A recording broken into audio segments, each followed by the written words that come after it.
and make his game better. Recognized that in me, and it's something I'll never forget. I love that. What a great tweet. And just, being in all that. Something like Kobe Bryant is like, he knows me. Yeah. He's watching my game. Just as good as getting the win, to be honest. Dirk, what about you? Well, to me, his competitiveness stands out. All the great battles we've had. And, I remember always him coming in the All-Star game locker room. We're like, we're not losing this year, you guys. Come on. And just he would push us all to play hard in the All-Star game. And one of these All-Star games, I was kind of sitting next to him on the bench or whatever. I talked to him, and it was great picking his brain, learning from him. And so I was like, oh, man, we have this friendship going with Kobe. So a week or 2 weeks later, we play him at Staples Center. I go over, I give him a big hug. I'm standing there right next to him at the jump, and the jump goes up, and he elbows me so hard in the ribs. I'm like, what happened to our friendship, Kobe? I'm like, geez, he just wanted to set the tone. Whatever happened 2 weeks ago is completely gone. Now we're enemies again, and that was just his mindset. He was a killer. He was the perfect combo of skill, athleticism, and killer instinct. And I was just a big Kobe fan. I never made that a big secret. And you all had some great battles. No one averaged more points against you than Kobe Bryant, scoring over 25 points in 49 games versus Dirk. I remember every. But let me tell you something. Let's make sure he wasn't guarding him. No. Let me tell you something. I'm 1-0 against Kobe in the playoffs. There we go. There we go. That's all I got to say. Next. Next, that's you, Steve Nash. Well, I said in the pregame, our careers ran parallel. Basically, we were in the same draft class, played against each other, finished our careers together. It all kind of blends into one, but the one memory that always kind of rushes to the top is 2010 Western Conference Finals, Suns-Lakers. It's 2-2. We play in Staples. He has a look at game winner. He airballs it. Meta gets it off his knee, throws it up, and goes in. So we're thinking, we had such a great chance here, but we'll go get him at home. We haven't beaten us at home. We went back to Phoenix, and it was almost like because he missed that game winner, he was like, that's all over now. And he played watch this. He literally hold my beer. And I mean, Grant Hill was guarding him. Grant was so good that night defensively, all over him, and he was making shots from everywhere. Could not be guarded any better. 28-foot shots with Grant all over him off the dribble. And I literally took my hat off right there and was like, this guy's unbelievable. I always wonder, does it make a defender feel better if you play good defense and still got your ass cooked? Or does it does it make you feel better as a defender? Was like, I was there. What's up, everyone? Welcome back. If you just watched that, you didn't just hear Kobe Bryant's stories. You felt the full spectrum of what it meant to exist in his orbit. From the inspiring mentor to the competitive monster, told by the legends who lived it. This is the real, unfiltered legacy of the Mamba. Let's break down these incredible, layered stories, because each one reveals a different dimension of what made Kobe, Kobe. We start with Blake Griffin. His story isn't about a duel on the court. It's about validation. Here's a young, injured #1 overall pick, sharing a physical therapist with his idol.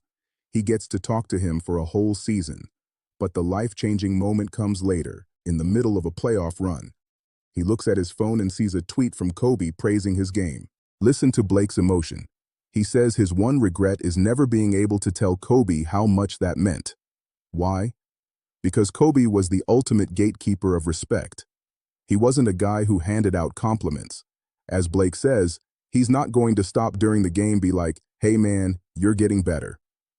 For Kobe to publicly acknowledge Blake's work ethic and improvement, that was the highest possible honor from the highest standard. It wasn't just a nice tweet. It was a badge of merit from the NBA's hardest worker.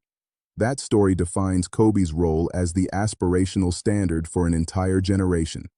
Then, Dirk Nowitzki comes in with the perfect, hilarious counterpoint. He talks about bonding with Kobe at an all-star game, picking his brain, thinking they've got a friendship going.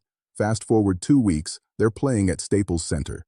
Dirk gives him a hug at the jump ball circle, and Kobe immediately elbows me so hard in the ribs. Dirk's punchline?